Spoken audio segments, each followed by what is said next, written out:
My fellow Americans, I want to speak to you tonight about the troubling events of the past week. As I have said, the incursion of the U.S. Capitol struck at the very heart of our republic. It angered and appalled millions of Americans across the political spectrum. I want to be very clear. I unequivocally condemn the violence that we saw last week. Violence and vandalism have absolutely no place in our country and no place in our movement. Making America great again has always been about defending the rule of law, supporting the men and women of law enforcement, and upholding our nation's most sacred traditions and values. Mob violence goes against everything I believe in and everything our movement stands for. No true supporter of mine could ever endorse political violence. No true supporter of mine could ever disrespect law enforcement or our great American flag. No true supporter of mine could ever threaten or harass their fellow Americans.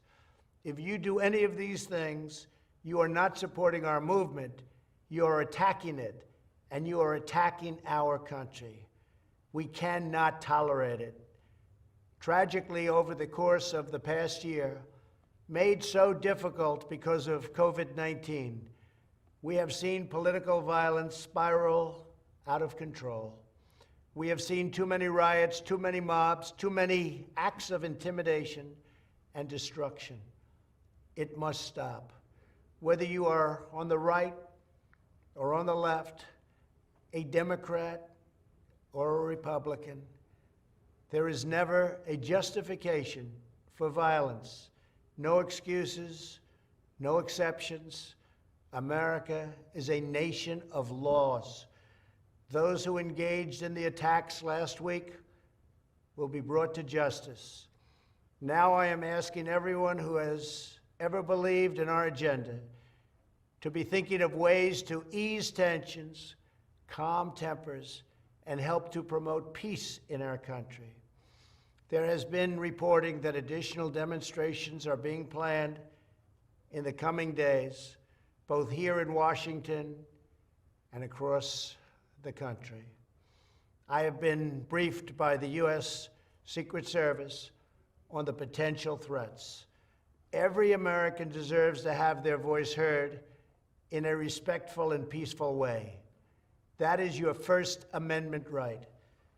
But I cannot emphasize that there must be no violence, no law-breaking, and no vandalism of any kind. Everyone must follow our laws and obey the instructions of law enforcement. I have directed federal agencies to use all necessary resources to maintain order. In Washington, D.C., we are bringing in thousands of National Guard members to secure the city and ensure that a transition can occur safely and without incident.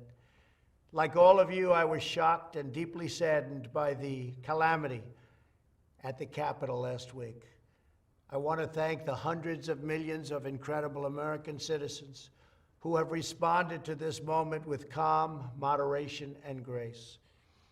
We will get through this challenge just like we always do. I also want to say a few words about the unprecedented assault on free speech we have seen in recent days. These are tense and difficult times. The efforts to censor, cancel, and blacklist our fellow citizens are wrong, and they are dangerous. What is needed now is for us to listen to one another, not to silence one another. All of us can choose by our actions to rise above the rancor and find common ground and shared purpose. We must focus on advancing the interests of the whole nation, delivering the miracle vaccines, defeating the pandemic, rebuilding the economy, protecting our national security, and upholding the rule of law.